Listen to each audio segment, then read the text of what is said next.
5-9 and magandang araw po sa ating lahat. So yung ating pong bibigyan ngayon ng paglilinaw ng mga kasagutan sa tanong ng ating followers is about po doon sa paano ba pumasa sa client interview ang isang officer. Ito po yung napakahalagang dapat nating matutunan. Paano na tayo makakapasa kahit naman po plain card officer. Ang dapat na tanong lagi natin, paano ba ako papasa during interview? Kasi sa agency, okay, walang problema eh. Madali tayong i-manage sa agency natin eh. Ngayon, itatransfer ka kay client. Ang tanong doon, paano mo i-handle ngayon yung mga tanong at saka yung mga consequences pagdating na kay client. Yun yung pinaka-importante. Kasi si client ang magbibigay sa atin ng duties, not the agency. Kumbaga, bridge lang natin si agency. So, dapat, ang magiging tanong natin, paano ba ako papasa? Ano yung gagawin ko? Lalo pag officer. Kasi ito yung talagang mabusisi ang opisyal kapag in-interview ng client. So, ano yung dapat natin gawin? So, una, may binigay lang po ako dito tatlo na alam kong ito yung malaking tulong o ambag na para natin makuha yung presensya ng ating client para tayo pumasa. So, una po is, siyempre pag in-interview ka, bago ka parang pumasok na sa interview, ano ba yung pupuntahan mo? Ano ba yung concept ng job or ng work doon sa pupuntahan mo? Dapat alam mo na yun. Kunyari, kung ito ba ay factory ba yan? So, siyempre mag-isip, ano ba pwedeng itanong sa akin pag sa factory yan? Di ba yung mga ganun, parang may idea na, bago ka humarap, prepared ka na. Di ba, well-equipped ka na. Kunyari, condo yan, residential ba to or commercial? So, dapat maging aware ka. Ngayon, kung nanggaling ka naman sa mga ganun, may idea na. Diba? Kasi na may tatanong dun eh, yung konsepto ng trabaho at saka paano i-handle yung isang sitwasyon. Isa nagbibigay ng mga scenario yan. So, dapat masagot natin ang tama. Kasi dun i-base nila yan kung kaya mo mag-handle ng any responsibilities na iaatang sa atin. Diba? Okay, so yung una is first impression last. Kailangan pag nakita ka pa lang ng client na may interview sa'yo, excuse me, makikita niya na sa itsura pa lang nito, sa aura pa lang nito, sa pananamit nito, may potential.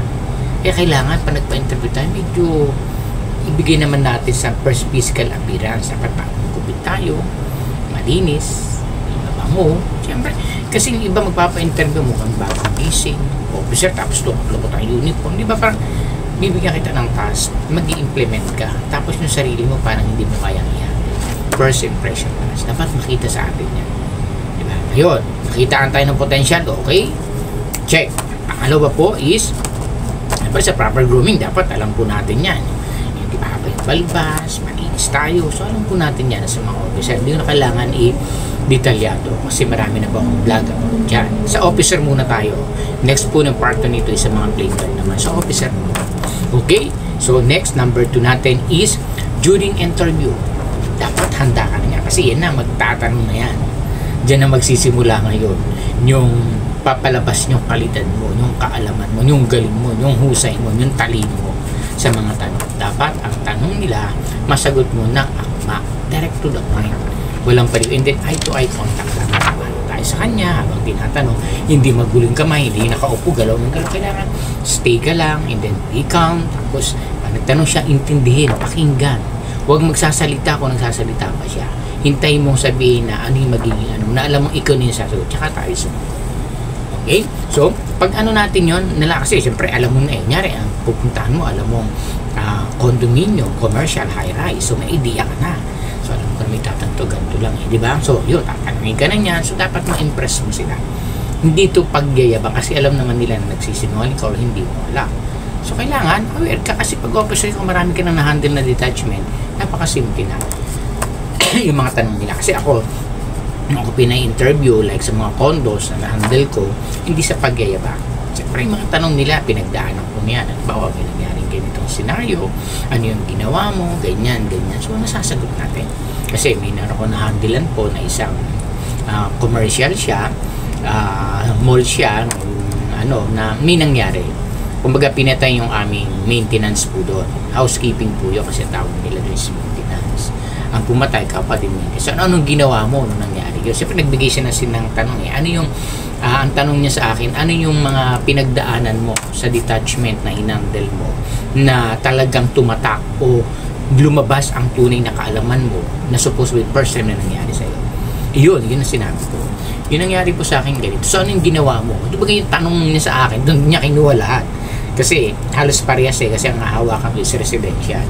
Tapos ito, syempre mga tao din, mga si mall, medyo, hindi naman siya kalakihan. Kumbaga isa siyang establishment na malaki. Nasa BGC na puro mayaman dyan, syempre. So, medyo pressure ang dating. Ngayon, ano yung ginawa mo?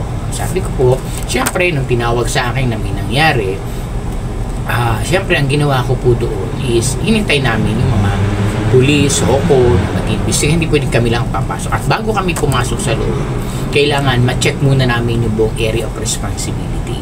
Inikot ko sila, tinek muna namin lahat ng facilities, paikot lahat ng floor. Kasi mali natin, yung salary nando lang sa loob. Tapos nag-imbestiga ka na, may granada din sinapugin kayo. So dapat, we have to check all the area of responsibility, i-clear. Kung talaga bagang wala, yung talagang klaro yan. Hanggang sa paakyat, unti-unti. Pero yung victim na namatay na andoon, hindi namin pinanon kasi may hinihintay pa na para ma-check siya. Kasi I think yung soko hindi pa dumarating that time.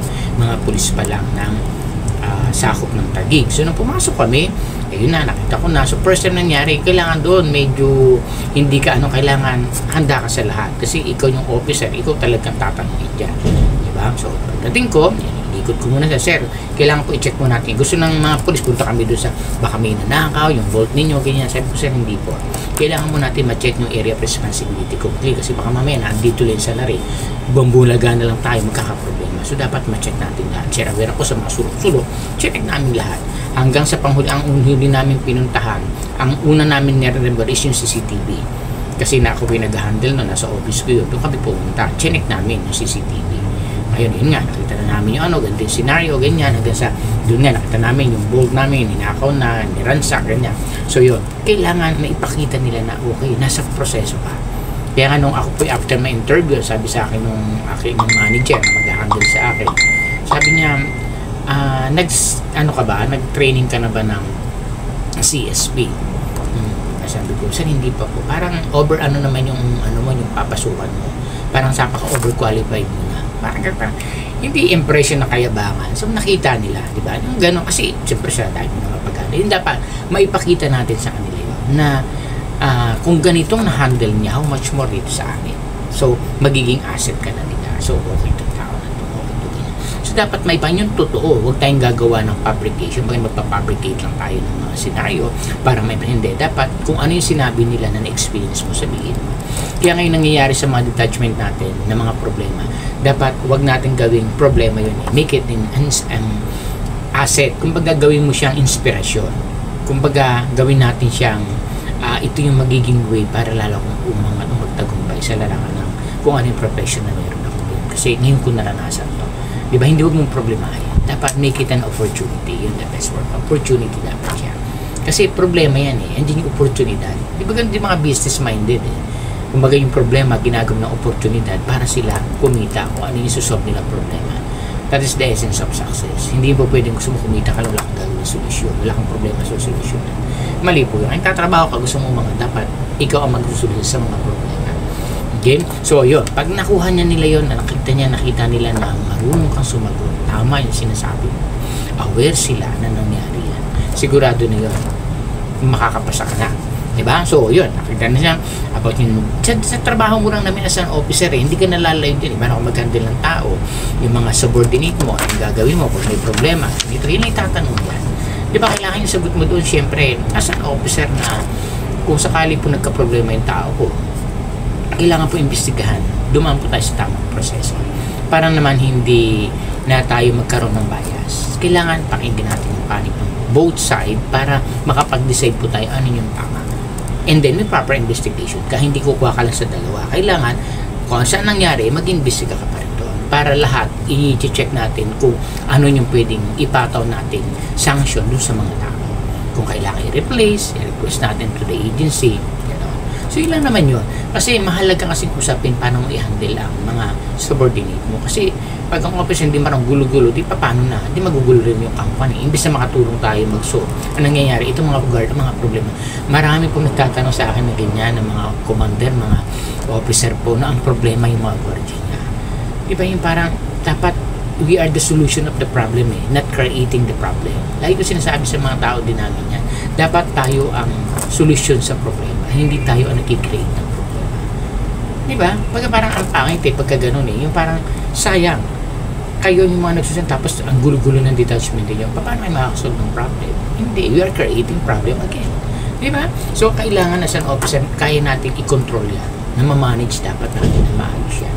Kasi sa ating mga officer na kasalalay, paano maging matagumpay yung takbo ng proseso, ma-secure yung company kung saan tayo nagtatrabaho. Diba? So yun, pag nakita nila yun, alam yung trabaho mo, okay na. Siyempre, yun nga, aaralin mo, tatanungin niya siyempre, katulad nito, halimbawa, commercial building to. Diba?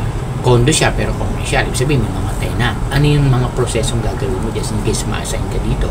Ano yung nakikita mo na pwede mong gawin? Yeah. So, siyempre, bago ka po dumating, alam mo naman commercial na pupuntahan mo, alam mo na dapat sasabihin mo.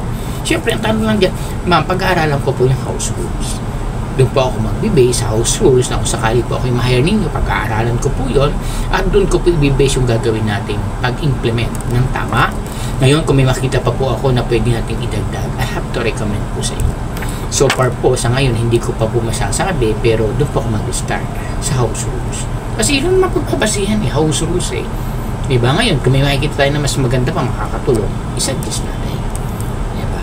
Yun. Tapos, lagi po ako makikipag-cooperate sa inyo po as a manager kung ano yung makikita ko mga eventualities at pwede pa natin i-enhance na makakatulong po para ma-secure na maayos yung company natin. Diba ganun, aariin na natin yung company. Kasi yun the best. Kung sabihin, hindi naman sa'yo inaari mo, maganda kasi sa company natin. Kung sabihin, mayroon kang malasakit. Pag nakita nila yan sa mga salita mo, alam nila kung nagsasabi tayo na to. Hindi ko tayo nagsisinungaling. Pag di mo alam, hindi ko po alam yan. Pero siguro po, bigyan nyo ako ng ganito kung sakala akong ma-hire ninyo. Maaari pong mapag-aralan ko po yan at sisiguraduhin ko po na maibibigay ko ng tama. Huwag tayo magsisinungaling kung di ka pa ako nakakahawak. Ang hawak ko na po, baka anting lote lang. Di ba po ako nakakapag-try? Ngayon, gusto ko pong matry kung ako ibibigay ng chance. Ito po yung pribilehiyo ko po na mabibigyan niyo po ako ng chance para matuto naman ako sa ganitong sitwasyon ng trabaho po. Di ba? Ganon. Maging honest po tayo para alam naman kasi nila yan. Magagaling po yung mga manager. Naging manager rin, hindi yan sabihin na lala. Sobrang tatalino po nila. Kaya naandyan sa position nila. Di ba?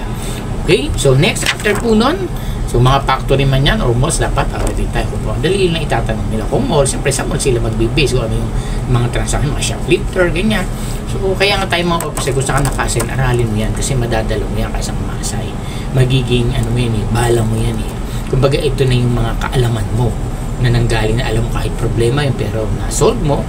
Yan. So madami. Saan kasi sa part ko, ang dami ko na rin dinanas na mga talagang halos gisahin ka talaga ng mga boss na nangyari.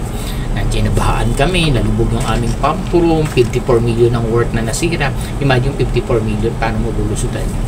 Diba? Sobrang laki no. Kaya dun talaga rin nagsuffer ako paano ko i-handle yung sitwasyon na yun. Ako naman ang Diyos, dahil nga meron tayong mga ginagawang kaparaanan, may sistema, na ipaliwanag natin. Ito hindi naman po kami nagbayad. Diba? So dapat ganun. Ang problema, hindi tayo makakaalis dyan sa trabaho. It should be exist. Kaya lang ang tanong, yung action taken. Or paano mo dapat na hindi nangyari yun? Anong ginawa niyo?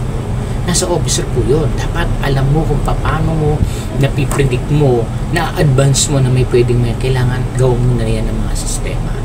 Diba? Isa-isa hindi po natin sa mga barko, lalo sa mga roving. Yan po. So, gumagawa na ako ng ano para may i-plan po natin. Dahil alam po maraming makaka-relate sa ganitong sitwasyon natin. Simplihan lang trabaho. Hindi kailangan sobrang angas mong kalimutan. Dapat, ano ba yung trabaho na kailangan gawin? Ganun lang yun Hindi tayo dapat lalayo doon. Kaya para nagtatagal tayo sa detachment natin. Okay? So, after po nun, nasabi ko na yung una, first impression last. Pangalawa po is yung during interview na yung gagawin mo. At yung pangatlo po yung last is prove your decision making. Dapat makita din nila paano ka ba mag-decide. Kasi as an officer, yung decision making napakahalagang konsepto po. Kasi halimbawa, mga weekend, wala yung mga boss. Ay, ikaw ang nasa operation as an officer. Ikaw ang mag-decide ngayon. Kailangan mo lang mag-message sa kanila. Yun talagang alam din nila na okay, dapat i-message to. Itanong sa pero yung kanting bagay, tatanong mo pa, parang nasaan yung decision making nito? Napakasimple, hindi ma-decision na. Pero so dapat alam natin yun. Na, kasi pag hindi ka kumukonik lagi sa management, sa boss mo, na siyempre naka-weekend yan, mamay nakapakasyon yan, tapos takot ka pa ng parang sayang naman na wala kang ano doon sa tinatawag na parang yung obligation mo doon sa trabaho. Di ba kung talagang mabigat na kailangan itanong, pwede. Depende doon sa concept, hindi yung simpleng bagay itatanong mo pa. Di ba? So, kailangan talagang napakaano mo sa decision making, kaya mo i-handle yan. Alam mo dapat kung saan mo dadali mo. Kumbaga, you are the captain of the boat. Siyempre, ang mga managers yung captain of the boat, di sila maglinis. Ngayon, pag wala sila, ikaw na ngayon. Paano mo ngayon iaano yung barko mo na hindi kayo lulubog? Yun di ba? Napakasimple kung titingnan natin Pero ang bigat mo. Kailangan paano mo siya dadalhin, di ba? So, yun po yung mahalaga decision making. Dapat marunong tayo sa lahat ng aspeto na ipapakita natin. Sa nagsisimula po yun, una sa sarili natin, paano i-handle. Pangalawa po, sa mga subordinate natin.